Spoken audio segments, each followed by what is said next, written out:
Então, boa noite a todos. Vamos procurar em um único pensamento nos elevarmos até o Mestre Jesus, agradecendo por essa chuva que lava a atmosfera e molha as plantas, por essa água que alimenta o nosso corpo, o nosso planeta. Muito obrigado, Senhor, por tudo que nos acontece. Obrigado por esse momento. Obrigado por toda a ajuda que temos em todos os momentos da nossa jornada evolutiva. Ilumine a todos nós, continue iluminando a todos nós, e que possamos entender bem o texto dessa noite. Pai nosso que estais nos céus, santificado seja o vosso nome. Venha a nós o vosso reino, seja feita a vossa vontade, assim na terra como nos céus. O pão nosso de cada dia dá-nos hoje e sempre, Senhor. Perdoa, Senhor, nossas dívidas, assim como nós perdoamos aos nossos devedores. E não nos deixeis cair em tentação, e livra-nos de todos os males. O teu é o reino, o poder, a glória e a misericórdia. E graças a Deus.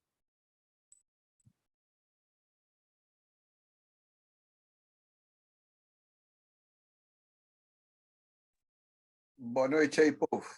Boa noite. Boa noite. Eu Ângela, abro o capítulo 17, Sede perfeitos, e a lição é superiores e inferiores. superiores e inferiores, sede perfeitos. Quem será o leitor ou leitora desta noite?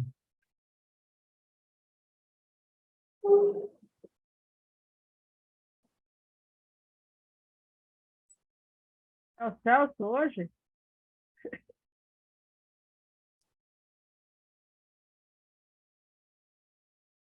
Não tem problema. Se Ah, vocês estão dá. ouvindo bem, se a internet está boa hoje, eu posso ler, não tem problema.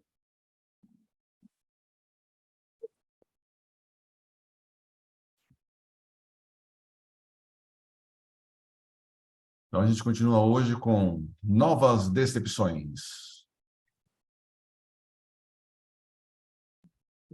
E a vida continua, novas decepções.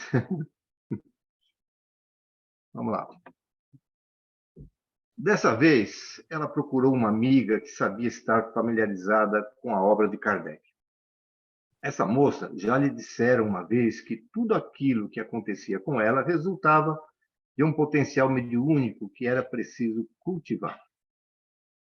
Indicou-lhe um centro de sua confiança, ali mesmo nas redondezas, e que ela frequentava regularmente. Regina, peraí que apareceu um negócio aqui. Regina passou a comparecer às reuniões públicas de estudo.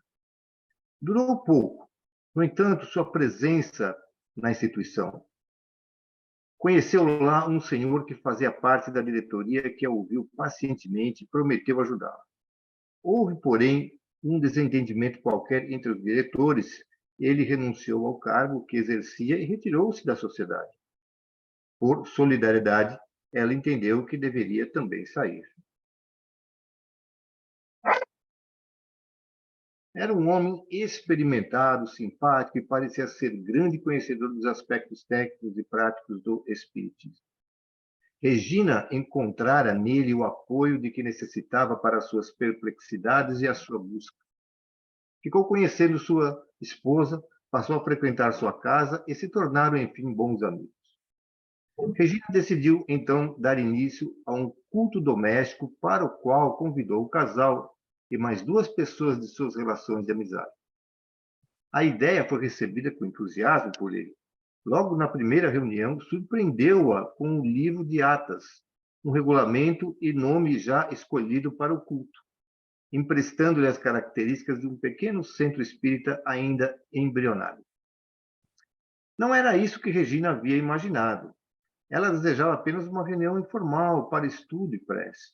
Não via, porém, necessidade de impor suas ideias, mesmo porque seu amigo espiritual começou a comunicar-se regularmente, sem assinar as mensagens. Continuou utilizando-se da expressão inócua de sempre: um amigo, um amigo. Somente ela sabia de quem se tratava, embora lhe ignorasse o nome. Durante cerca de um ano, tudo correu bem. Os textos psicografados traziam segura orientação, quase sempre ampliando o tema do estudo da noite ou destacando-lhe aspectos especiais para comentar. Particularmente, o espírito lhe transmitia outros informes e orientava seus estudos, recomendando permanente consulta às obras de Kardec e ao Evangelho, incentivando-a no aperfeiçoamento da sua cultura doutrinária e na prática da meditação. Decorrido aquele primeiro ano, contudo, as coisas começaram a mudar, de modo imperceptível a princípio e depois de forma mais óbvia. A mediunidade de Regina desdobrava-se em vários aspectos e manifestações. Ocorriam fenômenos de evidência, clarividência, premonição, telepatia, desdobramentos conscientes e efeitos físicos, além da psicografia. Ela considerava tudo isso com uma naturalidade, mesmo porque estava habituada à riqueza fenomenológica. Nada havia de extraordinário naquilo. Queria servir no que fosse mais útil e da maneira mais correta. Não sonhava projetar-se com o exercício da mediunidade, por entendê-la acertadamente como simples instrumento de trabalho. Estava convicta de que não lhe teriam sido proporcionados tais recursos sem um objetivo determinado, não, por certo, para sua satisfação particular ou para exibir fenômenos insólitos perante uma plateia fascinada.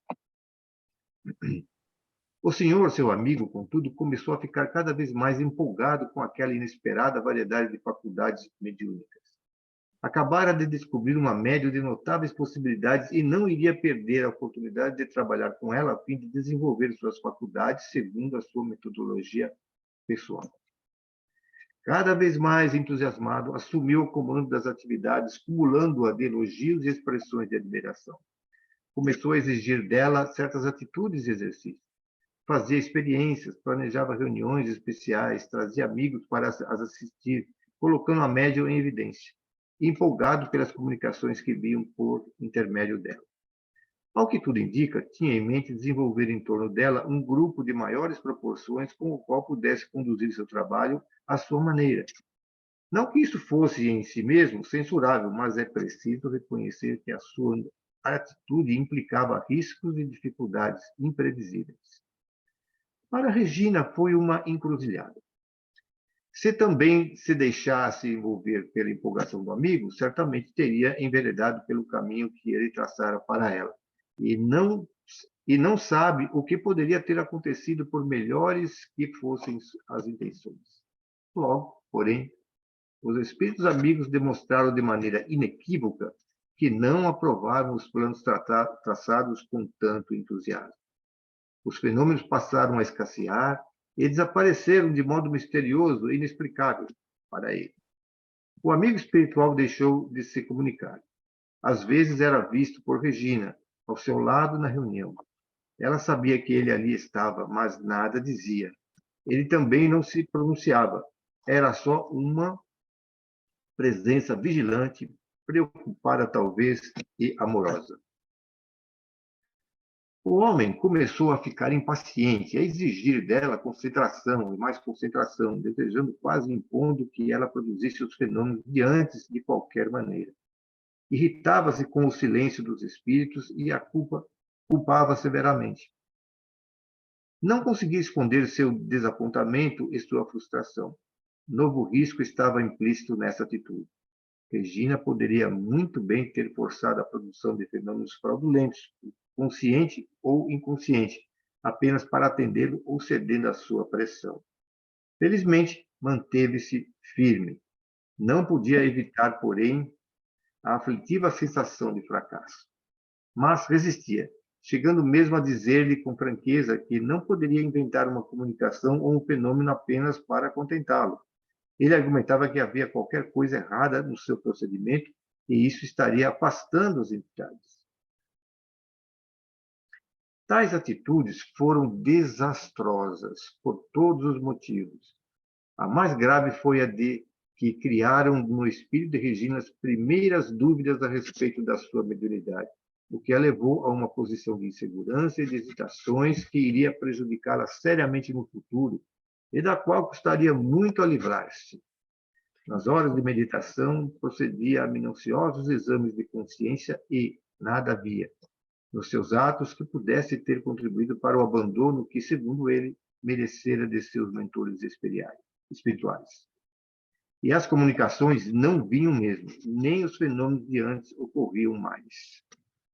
Isso servia para demonstrar que o homem estava prioritariamente interessado no fenômeno e não no estudo e na prece, que foram os objetivos para os quais ela decidiu iniciar o seu culto doméstico.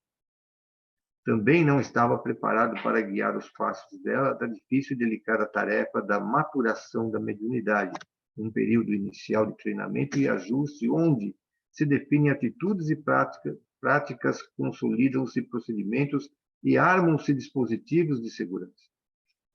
Tudo isso para que o médium se familiarize com os mecanismos operacionais das suas faculdades e até defina ele próprio as suas prioridades e preferências, por exemplo, em que a modalidade se sente melhor, mais seguro, mais eficiente, psicografia, psicofonia, passes, vidência, qual? Né?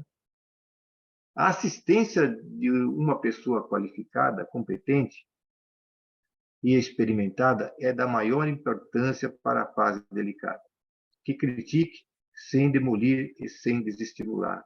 Que estimule sem incensar vaidades, que corrija sem arbitrariedades, o que lhe pareça errado, que tenha respostas precisas e adequadas ante as dúvidas suscitadas, sem colocar-se como um guru infalível e onisciente, que tenha segura convicção do que se sabe e descontraída humildade de procurar saber o que ignora. Do contrário, desenvolve-se uma mediunidade viciada e até perigosa, ou inibida, artificial, sem espontaneidade. O objetivo, o que se depreende, era de convertê-la em uma grande médium, em torno da qual se desenvolvesse um trabalho de vulto, que acabaria por projetá-la em indesejável foco de publicidade. A boa mediunidade, em geral, não vai às manchetes. Só excepcionalmente isso acontece e, sem dúvida alguma, não por desejo do médium responsável e discreto. Perguntado, certa vez, por que não se oferecia ao Dr. J.B. Rhine para as pesquisas do eminente parapsicólogo Gerhard Kreuss, declarou: os testes estatísticos do Dr. Rhine somente provariam que sou dotado de faculdades paragnósticas. Isto eu já sei. Estou muito ocupado para brincar de adivinhar cartas de baralho como uma criança. As experiências qualitativas do doutor tenha F, bem aqui, são muito mais profundas do que as quantitativas do Dr. Rhine. O que eles deveriam fazer é demonstrar o valor daquilo que estão tentando realizar, ou seja, como ajudar as pessoas. Isto é mais importante para mim do que descobrir quantas cartas possa adivinhar. Eis aí um sensitivo que sabe o que quer e não se deixa envolver pelo fascínio da publicidade ou pela pesquisa destinada a provar o óbvio. Percebendo tudo isso, Regina tomou uma decisão drástica, convidando os participantes do grupo, delicadamente, mas com inabalável firmeza, a porem um fim às reuniões. Nada impedia, declarou ela, que continuassem seus trabalhos em outro local, com outras pessoas, mas ali, na sua casa, não havia mais condições de fazê-lo. Terminou dessa maneira desagradável uma tarefa que ela havia idealizado com amor, simplicidade e boa vontade. Sua decepção foi grande. Os riscos, agora, estavam em cruzar os braços e abandonar para sempre as tentativas da prática mediúnica, que lhe trazia tantos problemas e tensões. Nessa altura, contudo, ela estava por demais convicta da realidade espiritual e confiante na cobertura dos seus amigos desencarnados. Além do mais, não abandonara a certeza, além do mais, não abandonar a certeza de que tinha tarefas a realizar e de que, logicamente, precisava preparar-se para elas. Voltava, portanto, às mesmas perguntas de sempre: a quem recorrer? O que fazer? Por onde começar?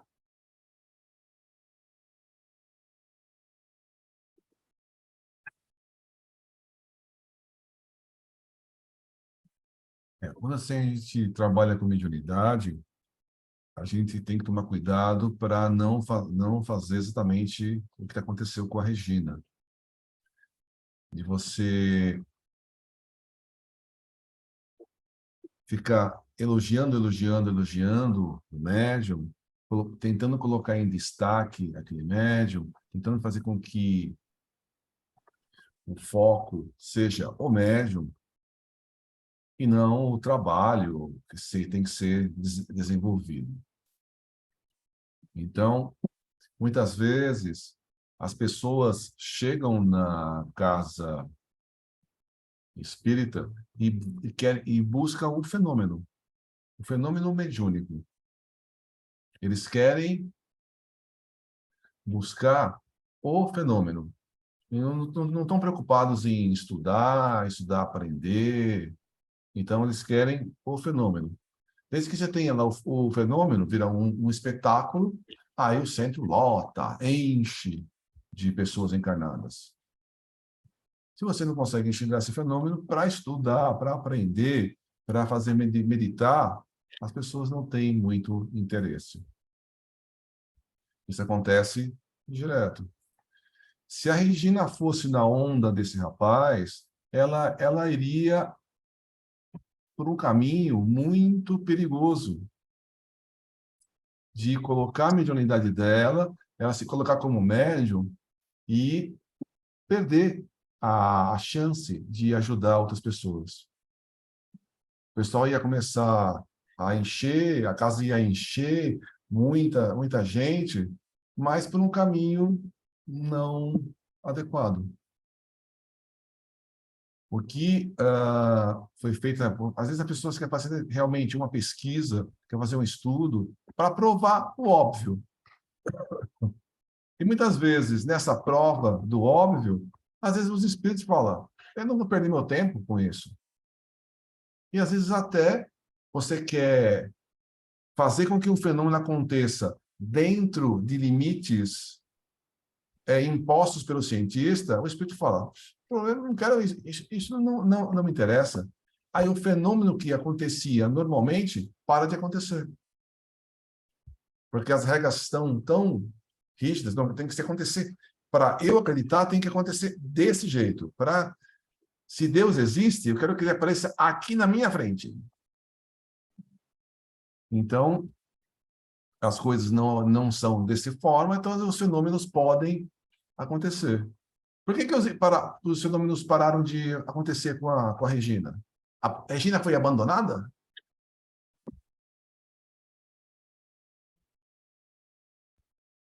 Exatamente o contrário, né? Porque os espíritos prezavam ela e queriam ajudá-la, eles falaram, ó, vamos deixar de ocorrer esses fenômenos mediúnicos para ver quais as reais intenções das pessoas. E acabou fazendo com que o grupo fechasse, um grupo que estava indo por um caminho equivocado, aí o grupo se fechou e a Regina foi tomar outros rumos, outros caminhos. Então, a gente tem que tomar muito cuidado com os rumos que a gente toma com a mediunidade.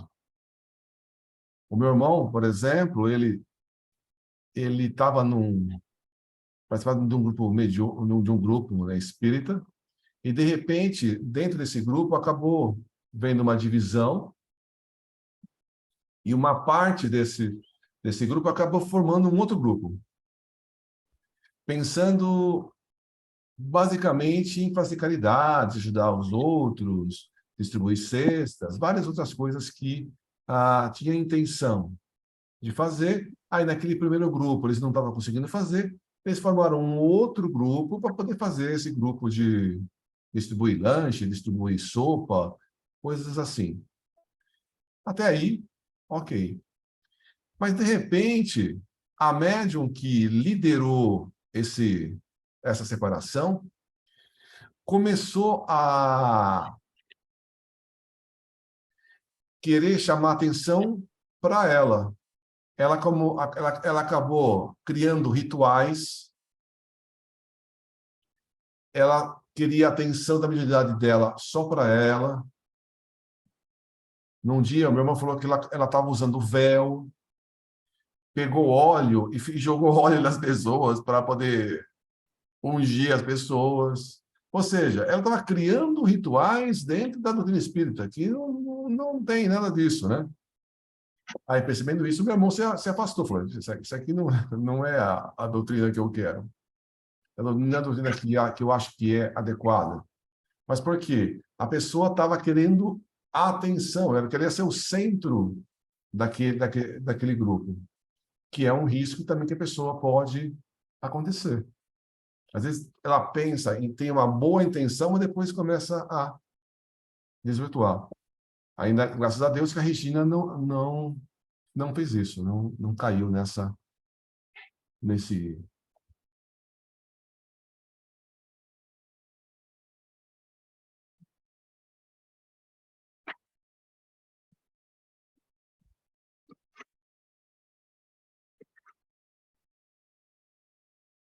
Peregrinação pelos centros.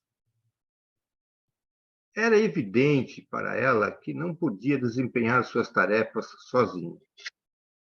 Sabia o suficiente para estar consciente de que a mediunidade não deve ser exercida senão com a sustentação de um grupo amigo e afim, harmonioso e equilibrado. Mas onde estavam as pessoas em condições de ajudá-la? Enquanto isso, deu prosseguimento sozinha ao culto no lar, sem trabalho mediúnico. Sabia, contudo, que a solução era provisória. Era apenas uma pausa, pois estava convicta de que tinha de descobrir um grupo que aceitasse sua contribuição de trabalho. Não era possível que, após toda a programação espiritual que obviamente aceitara ao reencarnar-se, não conseguisse encontrar quem lhe desse condições de realizar suas tarefas. Começou sua peregrinação por diversos grupos, descobertos segundo a orientação de um ou outro amigo. A rotina era sempre a mesma. Mal chegava procurando uma acomodação, um caminho para trabalhar, para oferecer sua cota de colaboração, as coisas começavam a complicar-se. Não porque nada tivesse a fazer ou que precisasse ainda desenvolver sua mediunidade, mas precisamente porque já tinha pronta e acabada e multiplicada em manifestações que fascinavam uns tantos e geravam especulações ociosas e até ciúmes em outros. Como acolher em grupos já formados na tradição de uma prática cristalizada o médium que chega, diferente fora dos padrões locais? Ela via tudo isso de modo diferente. Considerava a mediunidade uma atividade natural e espontânea. Não se sentia mais importante ou diferente dos outros. Acostumara-se desde cedo com os fenômenos com os quais convivera toda a sua vida consciente. Só desejava trabalhar sob orientação confiável junto a quem pudesse ajudá-la para que ela, por sua vez, também pudesse servir. Nada mais. Os dirigentes, contudo, queriam dela a atitude padrão a que estavam habituados. Médium que não se encontrasse nas condições julgadas ideais não servia. Era considerado indisciplinado, personalista, sujeito a influências negativas ou dominado por fenomenologia anímica, o terrível fantasma que assombra tanta gente boa. Infelizmente para ela, ou felizmente, sua mediunidade não se enquadrava naquele tipo de trabalho ou de modelo. Para sua desgraça maior, ou felicidade, ela ainda não aprendera a controlar as assinaturas das comunicações. Os espíritos escreviam seus textos com suas mãos e assinavam seus nomes verdadeiros. Isso não estava bem, segundo lhe diziam com ar preocupado. Ela não tinha condições de receber certas entidades. Certa vez psicografou um belo soneto sobre a caridade, que foi muito apreciado. Ela, pessoalmente, embora dotada de boa cultura, não se dedicava à poesia, ainda mais aquele tipo de poesia tão pessoal da notável brasileira que assinou Alta de Souza. Foi um Deus nos acuda. Um dos dirigentes, também médium, não daquela modalidade, chamou em particular e fez uma preleção um tanto desajeitada sobre o cuidado que era preciso ter com assinaturas de entidades importantes. Aquilo era perigoso.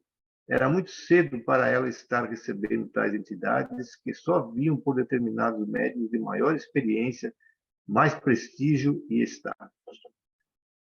Ela ouviu em silêncio a preleção e registrou-a como nova contribuição à sua insegurança.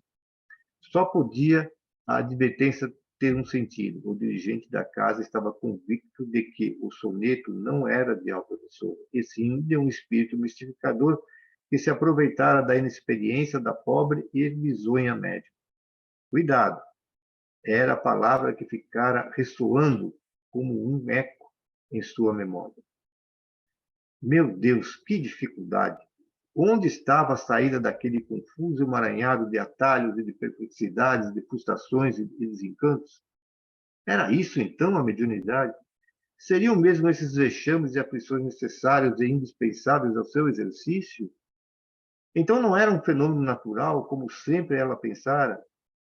Que havia riscos, ela sabia, lera sobre isso no próprio Kardec, mas por que estrangular o fenômeno no nascedouro, somente porque pairava sobre ele uma suspeita de suspeita? Era isso que ela não entendia. As coisas continuavam confusas e obscuras. Confusas e obscuras. Quando a gente, Para ela.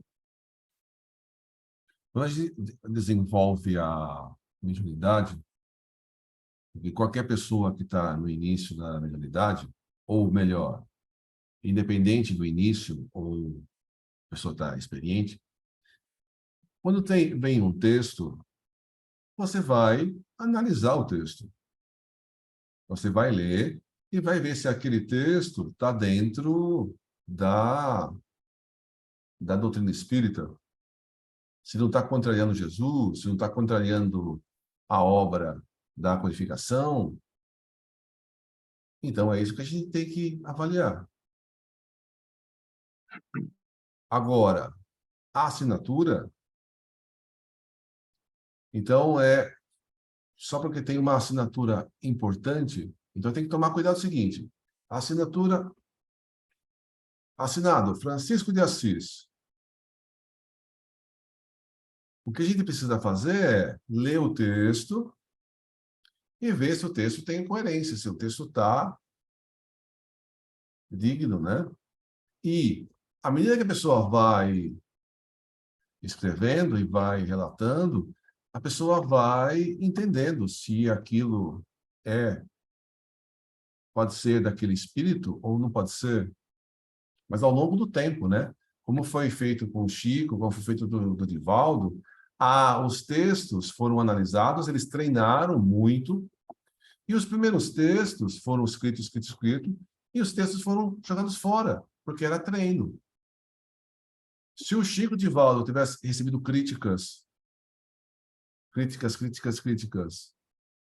tanto podia, eles receberam as críticas e continuaram em frente.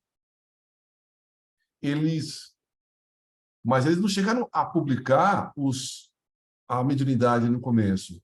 Então, você tem que pegar aquele texto, ler, avaliar, mas você não pode ficar criticando o tempo todo, você tem que dar suporte para o médium iniciante continuar escrevendo. Logicamente, você não vai pegar, foi uma poesia de Alta de Souza. Olha só, vamos publicar amanhã. Não, não é assim, né? Então, você não vai falar, vamos publicar só porque está escrito Alta de Souza.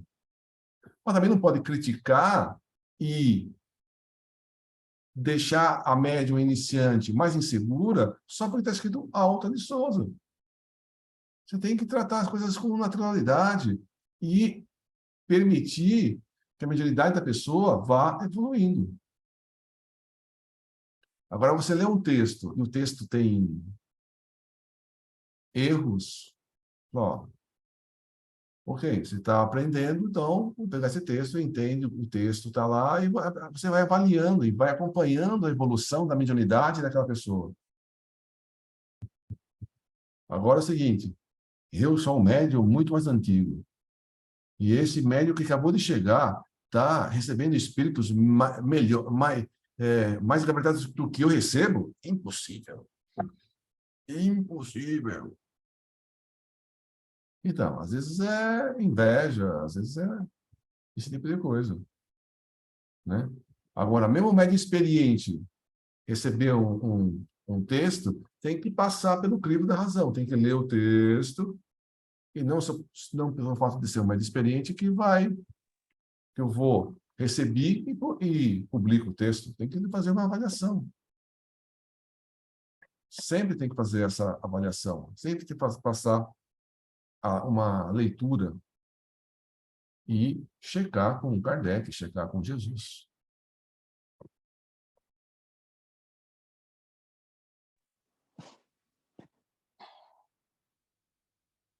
O Celso caiu, eu vou continuar lendo, tá? Ok. Teoria e prática. Pelo que podemos observar do relato contido nas páginas precedentes, são muitas e imprevistas as dificuldades a vencer na fase inicial da mediunidade. Não faltam turbulências, inquietações e perplexidades, nem pessoas despreparadas, mas que se julgam entendidas, que não apenas podem complicar seriamente as coisas, como até levar o médium iniciante a enveredar por atalhos nos quais acabará por perder-se. Suponhamos, contudo, que o sensitivo, homem ou mulher, tenha conseguido atravessar ileso ou apenas com algumas equimoses e cicatrizes de pequena monta esse período de turbulência inicial. Está ciente de que dispõe de faculdades mediúnicas que precisam ser ajustadas e postas a serviço do próximo. Acabou conseguindo chegar são e salvo a um grupo confiável, onde é acolhido com boa vontade e compreensão. Tanto os livros da codificação como os demais autores responsáveis insistem em algumas constantes que não podem ser desatendidas sem grave prejuízo para o trabalho mediúnico que se programa. A primeira delas é o estudo teórico das questões pertinentes em paralelo com a experimentação. Kardec, em O Livro dos Médiuns, é incisivo. Não há como diagnosticar logo de início esta ou aquela faculdade. Discorrendo sobre a psicografia, por ser de maneira geral uma das faculdades mais ambicionadas pelos iniciantes, diz ele: ela se manifesta nas crianças e nos velhos, em homens e mulheres, quaisquer que sejam o temperamento, o estado de saúde, o grau de desenvolvimento intelectual e moral. Nenhum meio existe de se lhe comprovar a existência e experimentar.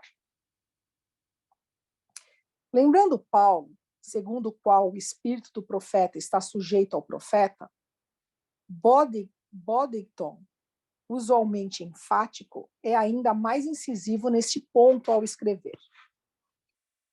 Tais considerações demonstram a insensatez de tentar primeiro desenvolver a mediunidade e depois estudar o ABC do assunto. A recusa ao estudo prévio do assunto nasce da tola noção de que a mente muito cultivada é o empecilho à manifestação dos espíritos. Essa gente diz candidamente que jamais lê coisa alguma. E essa teimosa ignorância que mantém baixo o conceito do espiritismo.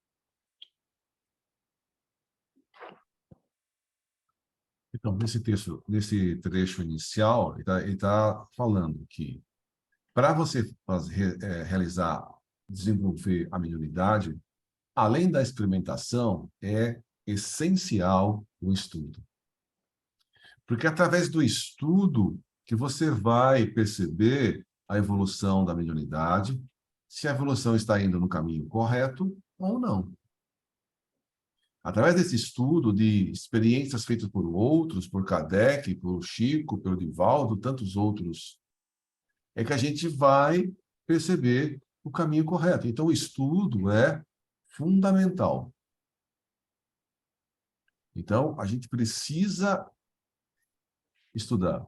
E outra coisa que diz no texto é a mediunidade pode ser...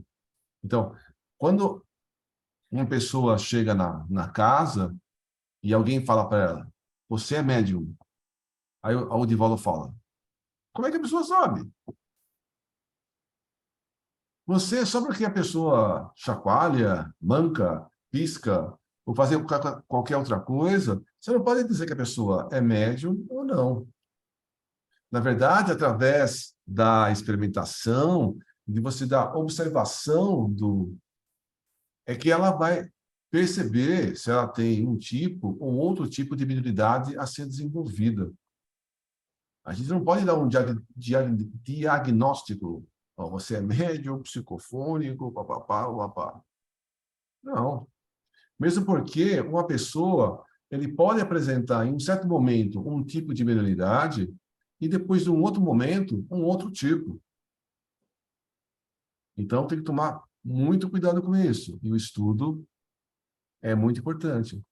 As pessoas que se recusam a estudar, fica difícil de evoluir na mediunidade. E se tiver alguma coisa, um caminho errado, não percebe que está errado porque não tem os estudos.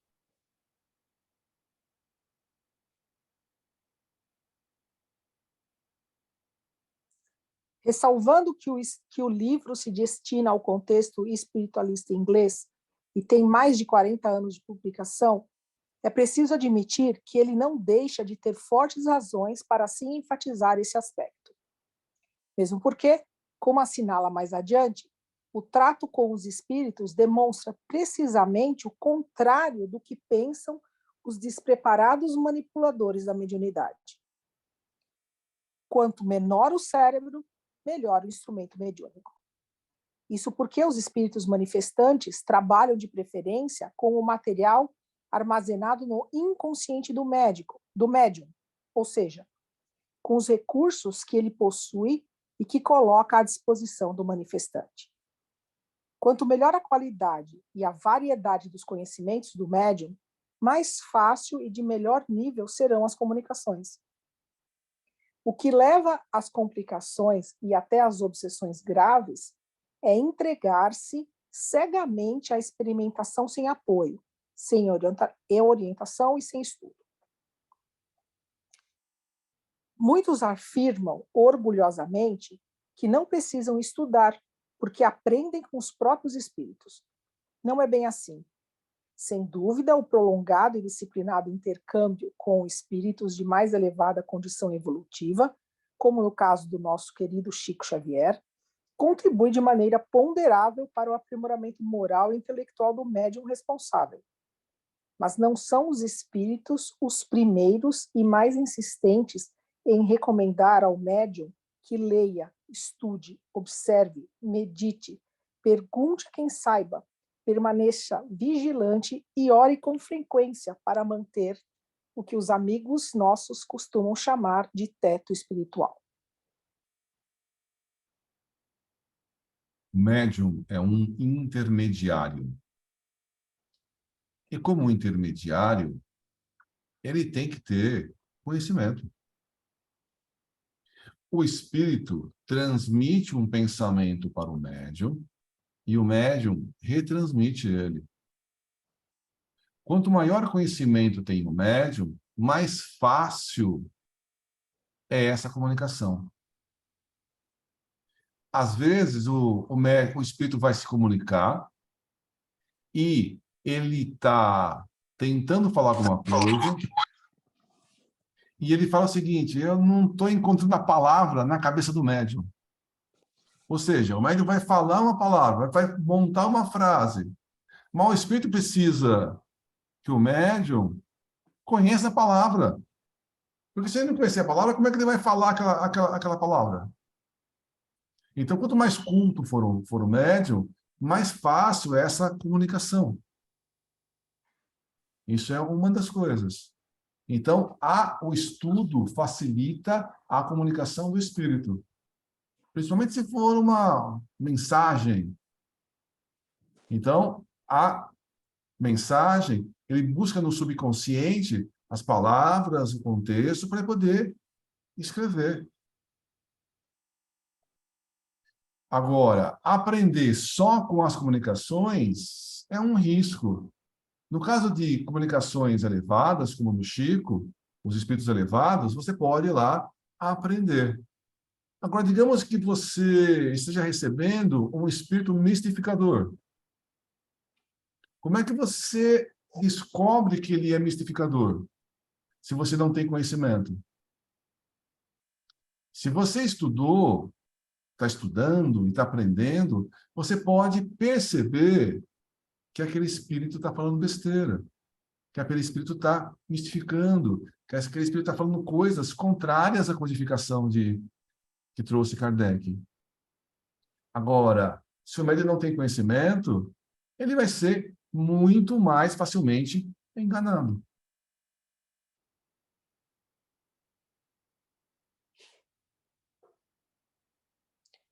Por mais enfática que seja, a palavra de Boddington é irretocável. É, de fato, insensatez entregar-se à tarefa mediúnica sem uma noção teórica mínima do problema. Em nosso caso, não há desculpa nem evasivas. Dispomos de O Livro dos Médiuns, que deve ser estudado, não apenas lido pelos médiuns em formação. Logo em seguida, ao Livro dos Espíritos. O trabalho preliminar, portanto, consiste em estudo sistemático da doutrina em paralelo com a experimentação recomendada por Kardec. Definições e decisões. A mediunidade é uma faculdade tão natural quanto qualquer um dos 5 sentidos habituais. Por isso, não é necessário nem possível criar a faculdade a partir do nada, e sim descobri-la, ou seja, identificá-la e aprender a utilizar-se corretamente do que existe nas profundezas de nossa estrutura espiritual. De forma idêntica ou semelhante, aprendemos a correta utilização da visão, da audição, do olfato, do paladar e do tato. Tomemos o paladar, por exemplo. Ninguém inventa essa faculdade inata, pronta para utilização, como que programada por milênios e milênios de experiência anterior, documentada na memória integral. E preciso, contudo, em cada existência que se reinicia, reaprender a utilizá-lo adequadamente para selecionar alimentos e definir preferências ou recusar substâncias prejudiciais. Não se pode afirmar que o paladar está sendo desenvolvido, e sim que está sendo exercitado para dele se faça bom uso. Os primeiros anos de uma criança são praticamente destinados a um aprendizado sobre a melhor maneira de utilizar-se do seu corpo físico. É como um sofisticado aparelho vivo que acabamos de receber de alguma loja, mas sem o respectivo manual de operação. As faculdades e potencialidades estão todas ali, à nossa disposição, mas alguém tem de nos ensinar, paciente e metodicamente, a melhor maneira de nos utilizarmos delas. Isso vai desde alimentação e eliminação a hábitos de higiene, postura, linguagem. É como caminhar. Os primeiros passos são incertos e oferecem riscos de queda, e por isso precisamos de amparo de pessoas mais velhas que nos transmitam o legado de sua experiência. O principal obstáculo na fase inicial do treinamento mediúnico está na ânsia prematura de obter mensagens reveladoras, antes de um claro entendimento do processo e de suas dificuldades. Há tarefas no aprendizado que competem nitidamente ao médium realizar, e ele não deve sobrecarregar os espíritos manifestantes, seus mentores ou guias, com obrigações e esforços de sua responsabilidade pessoal.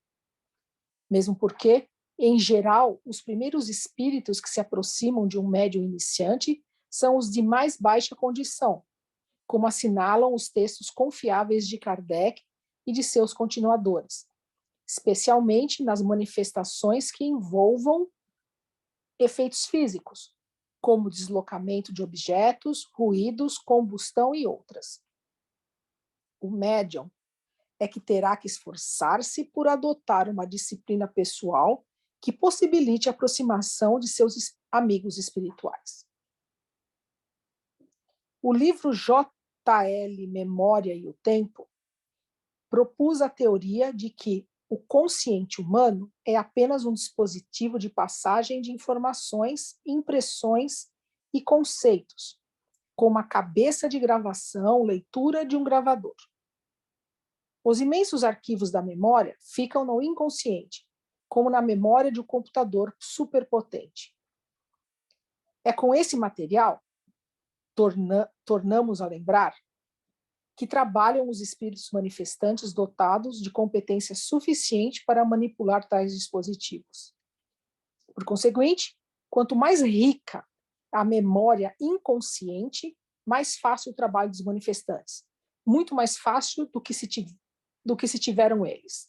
E às vezes o fazem, de vestir os conceitos que desejam transmitir com seus próprios recursos, uma vez que não os encontram suficientes e adequados nos arquivos inconscientes do médium.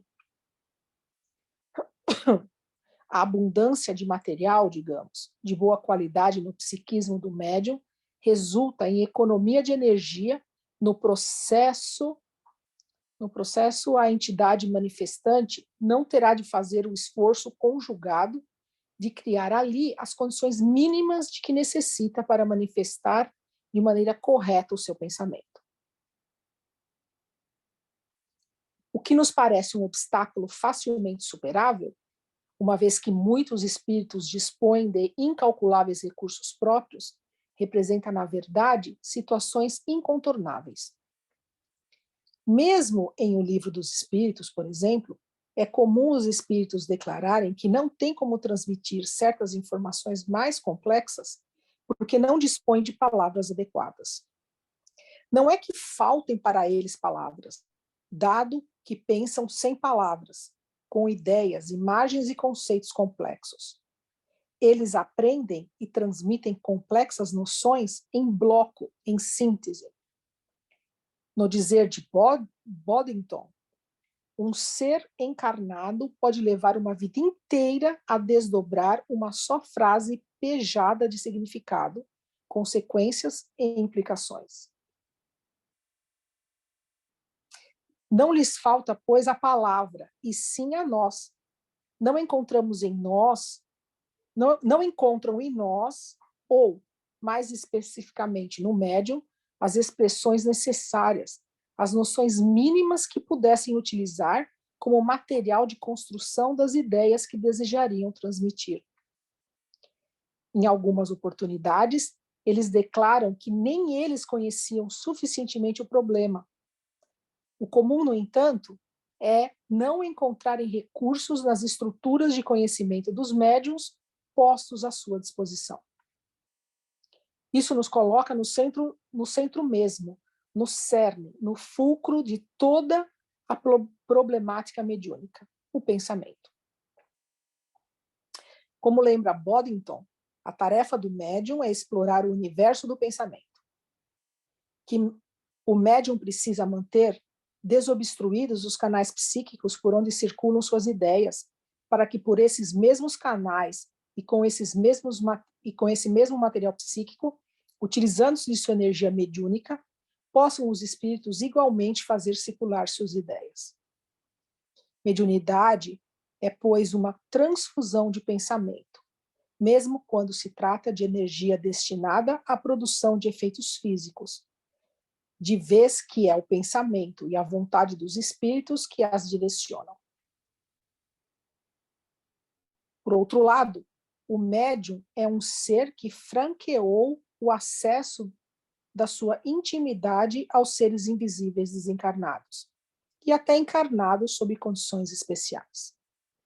Se ele adota atitudes de descaso, indiferença e preguiça, estará chamando para sua convivência espíritos semelhantes. E como um aparelho receptor de rádio ou televisão, captam a estação na qual se acham sintonizados, e não as outras. Se a pessoa assediada por fenômenos insólitos deseja exercer a séria mediunidade, precisa ela dedicar-se com seriedade. Atenção, seriedade e não fanatismo. Se deseja apenas uma distração para passar o tempo ou um instrumento para fascinar plateias maravilhadas, é melhor dedicar-se a outra atividade. Terá, por certo, menos problemas e assumirá responsabilidades menos graves. Isso não quer dizer que a mediunidade seja uma carga pesada demais, diante da qual devamos ficar aterrados e esmagados pela preocupação. Nada disso. É preciso, porém, que o médium incipiente esteja convicto de que é exatamente isso que ele deseja. A mediunidade é instrumento. Onde você está?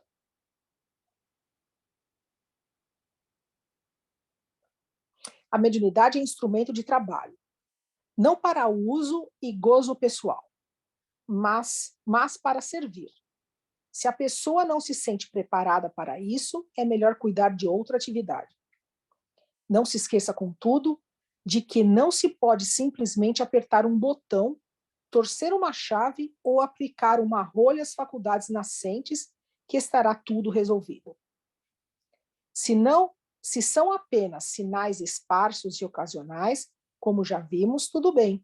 Não vale a pena, nem é recomendável forçar o desenvolvimento de faculdades nas quais a pessoa não está sequer interessada, senão para brilhar ou brincar com fatos insólitos.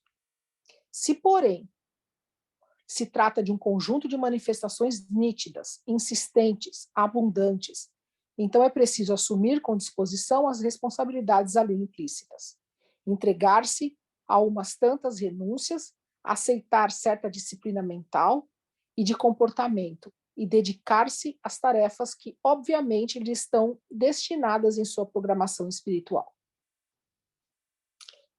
Em casos como esses, tudo indica que a mediunidade não é uma fantasia. Então, em casos como esses, tudo indica que a mediunidade não é uma fantasia passageira, mas uma responsabilidade, um compromisso, uma tarefa a realizar. Longe de ser um ônus insuportável, é um privilégio concedido para servir ao próximo e, consequentemente, importante fator de aceleramento do nosso próprio ritmo evolutivo.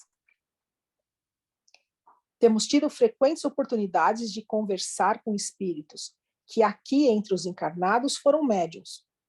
Estão sempre bem aqueles que exerceram suas tarefas com dedicação e boa vontade, ainda que com falhas inevitáveis no contexto da imperfeição humana. Por contraste, temos recebido depoimentos dramáticos dos que rejeitaram suas faculdades e, portanto, as tarefas correspondentes ou delas se utilizaram para obter proveito pessoal ou, finalmente, não as levaram a sério como deviam. São inevitáveis as decepções em tais casos, desencanto dos mais amargos, porque não é com os outros, não podemos transferi-los a ninguém, dado que é nossa inteira responsabilidade. Não se trata, pois, de carga insuportável nem de tarefa irrealizável. Nossa programação espiritual, antes de renascer, é sempre compatibilizada com as nossas possibilidades e limitações, nunca calculada para esmagar-nos. É, portanto, realizável. Se exige dedicação, cultivo e sacrifício, sim. E daí?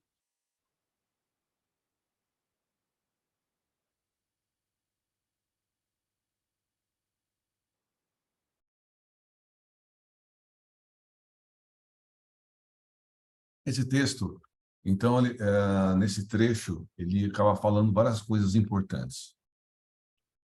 Primeiro, no início do desenvolvimento da mediunidade, quem nos auxilia no nosso desenvolvimento são espíritos mais simples. Então, o que é importante? Você ter essa sensibilidade. Que é importante você perceber o espírito, sintonizar o pensamento, diferenciar o seu pensamento do pensamento do espírito. E no início, espíritos mais simples dão conta disso. Quanto mais evoluído o espírito, mais tarefas eles têm a realizar. Então, coisas mais simples, deixa para espíritos mais simples. No início, quando veio, antes de Kardec, né? Antes de Kardec escrever os livros, começaram os vários fenômenos espíritas no mundo todo. Por exemplo, os fenômenos das mesas girantes lá em Paris. Então, lá em Paris, nas tardes, as pessoas se reuniam, se ficavam em torno da mesa, e a mesa levantava e batia num pé só. E a mesa respondia perguntas. Você fazia uma pergunta e a mesa, com as pancadas, respondiam as perguntas. Aí, sei lá, mas como que uma mesa responde pergunta? Ué, você pode criar um código. Por exemplo, uma batida é sim, 2 batidas é não. Aí eu perguntava assim, ó, eu sou bonito? Como assim? Não, é brincadeira um negócio desse. Então, você poderia criar códigos que, né? Por exemplo, sim, não. Uma sim, 2 não. Ou você poderia criar letras. A letra A é uma batida. A letra B, 2. Letra C, 1, 2, 3. Se criar uma frase, ia levar o tempo todo. Mas as pessoas perguntavam e os espíritos vinculados às mesas respondiam. Agora, essas atividades ali eram atividades fúteis. A pessoa estava sério em estudo, em perguntar, queria perguntar filosofia, sobre Deus, sobre as leis divinas. Não, estava querendo se divertir. Então, que tipo de espíritos estavam vinculados a esse tipo de fenômeno? Que é um fenômeno de fenômenos físicos, efeitos físicos. Eram espíritos brincalhões, espíritos devianos, espíritos simples. Então, e nisso, logicamente, que para ter uma mesa levantar e se movimentar, ali devia ter médiums.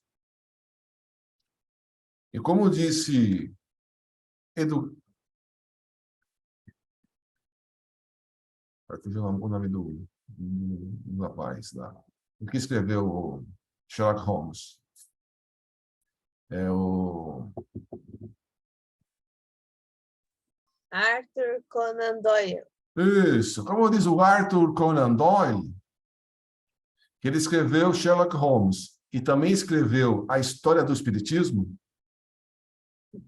Então, o Arthur Conan Doyle é o autor de Sherlock Holmes e o autor A História do Espiritismo. Ele escreveu esses 2 livros aí. Ele, no História do Espiritismo, diz que foi uma invasão organizada dos espíritos que aconteceu na época de Kardec, para chamar a atenção das pessoas. Então, no desenvolvimento da nossa mediunidade, no início, a gente é auxiliado por espíritos simples. E é natural. E à medida que a gente vai desenvolvendo a nossa mediunidade, a gente pode ter o mérito de receber espíritos mais evoluídos. Agora, ele está dizendo também que a base da mediunidade é o nosso pensamento. Então, o espírito se aproxima de nós e transmite o pensamento.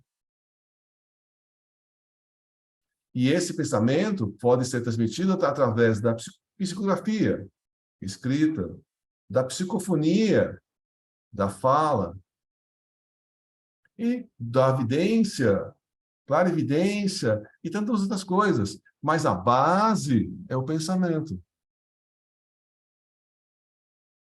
Então, o nosso pensamento tem que estar disciplinado, organizado. Tem que ter estudos para que a mediunidade flua de maneira mais tranquila, mais correta. Então, é a base de qualquer fenômeno mediúnico, é essa a base do pensamento. Por isso que ele fala, estudem, para que você tenha uma boa cultura. Estudem, para que vocês não sejam enganados por qualquer espírito. Então, se você tem conhecimento da doutrina espírita, tem conhecimento da doutrina cristã, quando o espírito falar alguma coisa, opa, você está falando besteira. Não é assim que funciona. Não é assim porque está escrito em Kardec, está escrito na Bíblia, está escrito em outros livros de confiança. Por isso que o Divaldo fala, cuidado com essa enxurrada de livros mediúnicos. Porque nem todos os médiuns treinaram para trabalhar a mediunidade e escrever sem a influência do pensamento pessoal dele. Então, digamos que eu vou começar a escrever um livro aqui. Eu nunca tive mediunidade. Eu vou começar a escrever, boa parte das ideias que eu coloco no papel vai ser minhas. Porque eu estou ainda no início da minha mediunidade. Então, pode ter ideias do espírito? Com certeza. Mas eu vou misturar minhas ideias com a dele e, no início, eu vou fazer essa mistura. E, com o tempo, eu vou conseguir desenvolver e transmitir a mensagem de outra pessoa. Mas ele diz o seguinte, se eu não tiver o conhecimento, eu não consigo transmitir. Imagina que um espírito esteja falando para mim como é que funciona um disco voador. E eu não entendo a tecnologia, a linguagem, a ciência do disco voador. Eu entendo, por exemplo, ó, aqui eu tenho uma caneta. Eu soltei a tampa da caneta, ela cai, pela força da gravidade.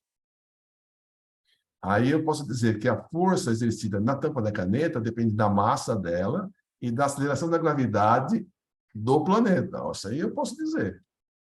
Agora, ele vai falar para mim de antimatéria. Eu falei, mas eu não entendo o que é antimatéria. Eu não entendo como é que eu entendo a gravidade, mas como é que eu consigo anular a gravidade? Não consigo. Aí ele vai falar para mim uma coisa que eu desconheço, como é que eu vou passar isso para frente? Não consigo. Então, por isso que as coisas são passando aos poucos. Né? Quando Emmanuel fala para Chico que ele tinha que ter 3 coisas para virar médium, o que ele falou para o Chico? Como eram as 3 coisas que o médium tinha que ter? Disciplina. Não é? Disciplina. Disciplina. Disciplina. Isso, disciplina é a primeira. disciplina a segunda, disciplina a terceira. Você tem que ter disciplina das coisas. Se você quiser desenvolver qualquer coisa, você tem que ter disciplina.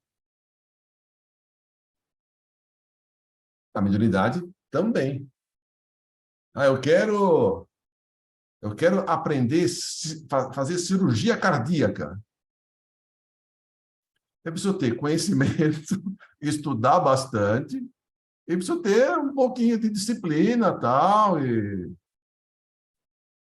e trabalhar, assim, tem que ter todas as habilidades, mas tem que ter disciplina para as coisas.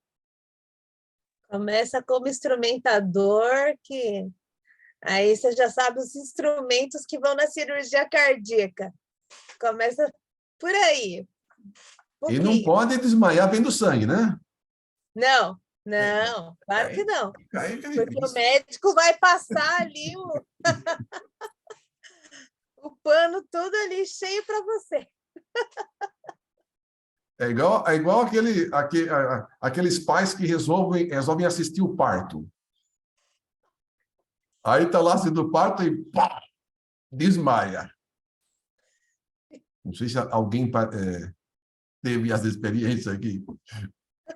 Aí deixa o pai desmaiado lá. Vamos atender a mãe que é o filho. Depois o pai a gente dá um jeito lá.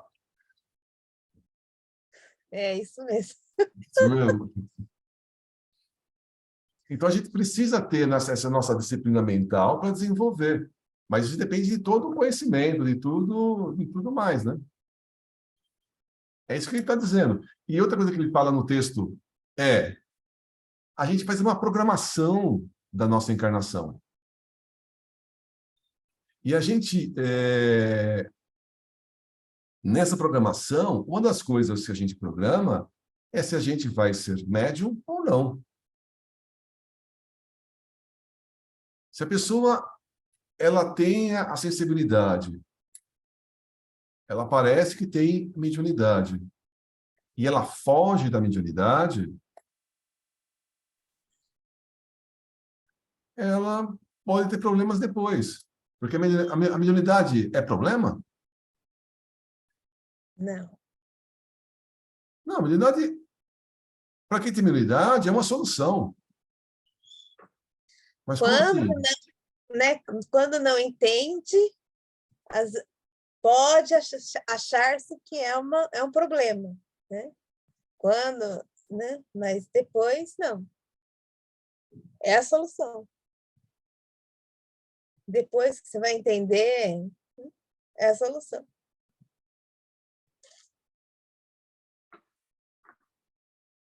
Para isso, tem que estudar, né? Se você estuda, você entende. E aí ela não é um problema. Na realidade, ela é a solução, né? Você está dizendo que a gente não tem... a gente programa as coisas que vai fazer e tudo que a gente está programado na nossa encarnação, a gente é totalmente capaz de trabalhar com ela. Então, se vem um desafio na nossa frente, a gente é capaz de resolver aquele problema, aquele desafio que veio na nossa frente. Se a gente tem mediunidade, é porque a gente pediu. A gente está de acordo com a vinda da mediunidade. Agora, se eu venho com a mediunidade e eu fujo dela, pode gerar problemas. Por que pode gerar problemas? Porque, na verdade, a gente, antes de reencarnar, a gente faz ó, eu fiz isso, fiz isso aqui eu fiz certo, isso aqui eu tenho que melhorar, eu prejudiquei essas pessoas, eu vou... Faça uma análise da minha vida anterior e de outras vidas. Aí eu falo, eu preciso desenvolver, preciso aprender tais coisas. Por exemplo, auxiliar o próximo. Então, aí ele fala o seguinte, ó,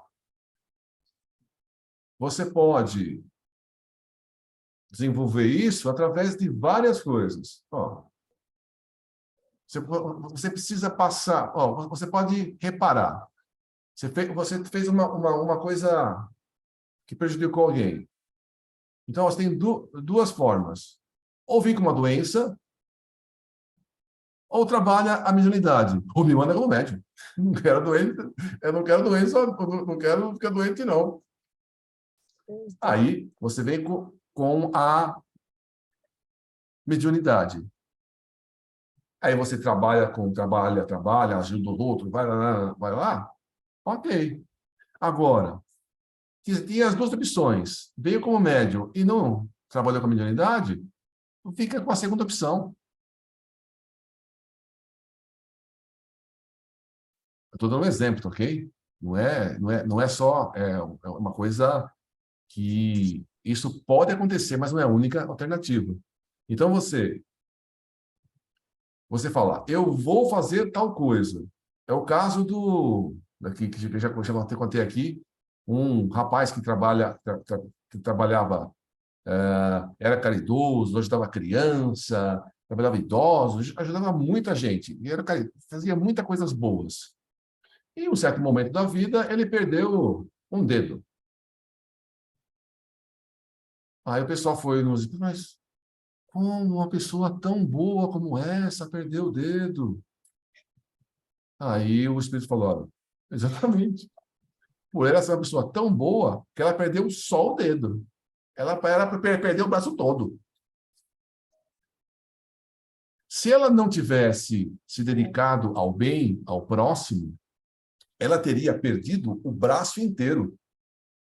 Mas, como ela se dedicou ao bem, fez trabalho de caridade, ajudou as coisas, foi ajudando um e o outro, se dedicou à vida dele pelo próximo, ela perdeu só um dedinho, porque ele precisava sentir a dor de uma perda, porque ele causou isso em uma outra pessoa.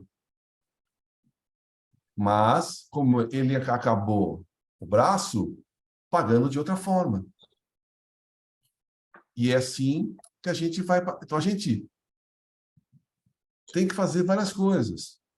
A gente vai resgatar, né, aquela lei de Moisés, quem com ferro fere, com ferro será ferido, é só uma forma de pessoal, de nós entendermos na época de Moisés. Mas não é uma lei de Deus exatamente assim. Não funciona assim a lei de Deus.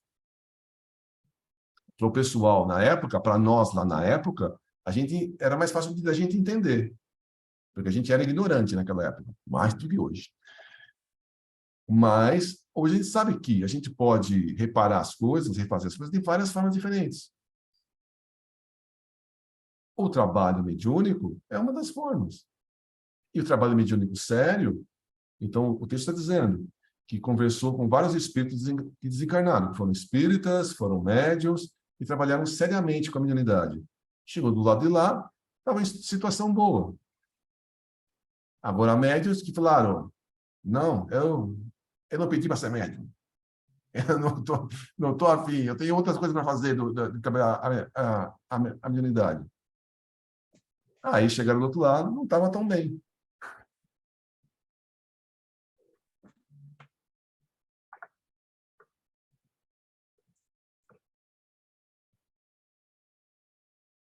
Podem ir falando, eu estou quietinho aqui. É por isso que a gente tem que estar sempre atento, né, às pessoas quando chegam na casa ou quando você conhece alguém que está precisando aí de um auxílio na parte mediúnica ou na vida, porque quanto trabalho ou quanto foi custoso a pessoa ir até a procura de auxílio, de ajuda dos anjos de guardas deles, né, os espíritos da própria casa, se for uma casa espírita, né? Então, e aí é um momento onde você precisa ter ali um direcionamento, uma conversa clara, objetiva, do que pode ser, né, como ocorre a mediunidade, ou o estudo, né, da doutrina, né, que não é assim, mas é que ela é reveladora mesmo, né? Ela é transformadora. Isso que a Lili falou, além de tudo isso, as pessoas que vão lá, ela disse bem, às vezes transpõem um empecilho que ela mesma desconhece, porque quando ela está com problema, muitas vezes são empecilhos causados por ela mesma ou atraídos por espíritos que não querem que ela receba essa ajuda. E, às vezes, ela está numa situação de desespero e ela precisa ser, primeiramente, acolhida. O acolhimento é a parte mais importante do processo de restauração da ajuda que ela vem a ter. Ela precisa, primeiro de tudo, ser bem acolhida para que ela tenha a confiança de expor o seu problema. Isso aí é de grande ajuda. E nessa interlocução com a pessoa e o atendente, é onde se angaria a ajuda espiritual eficiente, porque diante da seriedade do atendente, do acolhimento que ele venha a colocar naquele atendimento, ele vai ter a ajuda necessária dos irmãos espirituais, sérios também, e que querem essa ajuda, querem consolidar essa ajuda, fazendo com que tudo possa ser feito da melhor forma possível. Então, a gente tem que ter essa consciência, porque é muito difícil para uma pessoa ir procurar essa ajuda, porque eu lembro de um caso que não sei em qual livro que eu vi, onde a pessoa ela não conseguiu, para ela ser levada ao centro espírita, ela precisou ser carregada, fizeram alguma coisa assim para que ela fosse levada mesmo. Ela não conseguiu ir sozinha e ela só percebeu que estava lá dentro quando ela já estava sendo ajudada. Foi muito complicado essa ida dela ao centro. Então, às vezes, as pessoas passam por essa dificuldade porque não é do interesse de nenhum irmãozinho equivocado que ela receba ajuda. E a gente tem que ter essa consciência. É muito importante mesmo. Sim. Por isso, a necessidade dos trabalhadores estudarem, obterem o máximo de conhecimento e empatia para que esse trabalho seja feito da melhor forma. Certo. E mesmo em relação à mediunidade também, né? Ter o acolhimento necessário e a orientação certa, né? Então, aí a importância da doutrina do Cristo, aí de Kardec. Essa do preparo do trabalhador que vai atender esse irmão. Sim, sim. O estudo e a aplicação do estudo, porque não adianta você estudar e ficar só na palavra, não. Né? É o mais importante de tudo. Ele tem que estar pronto, né? Inteiro. Por isso eu digo a empatia, e aí ele vai poder atender, fazer aquele atendimento humanizado. Lembra? Que eu sempre falo, né? Que a área da saúde tem que ter isso daí. Não só na área da saúde, mas em todos os momentos. mas a importância da pessoa se preparar e ter o conhecimento daquilo que ele vai fazer. E a responsabilidade, porque cada palavra é muito importante que você saiba o que você está falando, porque você vai responder por elas. Sim. Perfeito. Então, nesse livro a gente está vendo tudo isso, né? Está vendo toda a importância do desenvolvimento da mediunidade e das casas espíritas, como a gente acolhe as pessoas, né? Então, chegam na nossa casa e vão chegar cada vez mais pessoas que precisam de conversa, de auxílio. Como a gente trata essas pessoas que vão chegar na nossa casa? Essas pessoas, às vezes, alguns podem, mais para frente, desenvolver a mediunidade. Como a gente vai trabalhar com isso? Então, é isso que a gente tem que trabalhar. E aprender também como a gente desenvolve a nossa própria mediunidade. Afinal, todos nós somos médiuns. Pelo menos médiuns intuitivos, todos nós somos. Ok?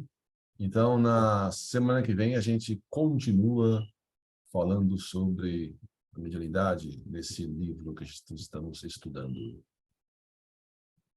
Quem fará a prece de encerramento?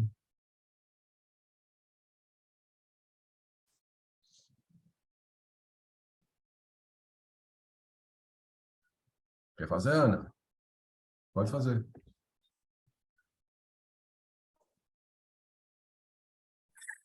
Abre o microfone. Então, agradecidos e felizes. Não, a Ana. Não, a Ana pediu para poder fazer, Angela. Desculpa. Ah, desculpa, Ana, pode fazer, por favor.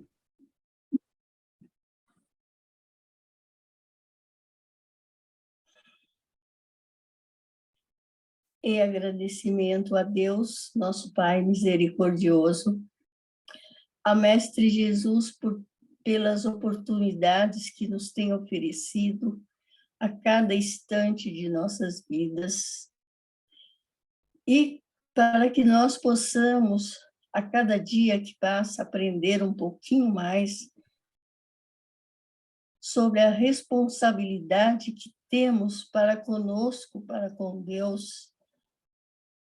Agradecemos por esses irmãozinhos, os mentores espirituais, irmão Dito, irmã Maria, irmã Joana, e, enfim, todos aqueles que nos dá a chance de nós nos conhecermos e sabermos como devemos levar adiante os ensinamentos do Mestre Jesus. Agradecemos por esta noite, por esse encontro maravilhoso que tivemos, por o pouquinho que nós aprendemos hoje que devemos continuar estudando. Eu particularmente agradeço por tudo que tenho recebido, uma graça maravilhosa de poder estar aqui distante de vocês e, ao mesmo tempo, estarmos todos unidos. Isso é maravilhoso, é gratificante. Gratidão, meu Deus, gratidão, Mestre Jesus, por tudo. Gratidão. Pai nosso que estais no céu, santificado seja o vosso nome. Venha a nós o vosso reino. Seja feita a sua vontade, assim na terra como no céu. O pão nosso de cada dia nos dai hoje. Perdoai as nossas ofensas, assim como nós perdoamos a quem nos tem ofendido. E não nos deixeis cair em tentação, mas livrai-nos de todo mal. E assim seja, e graças a Deus.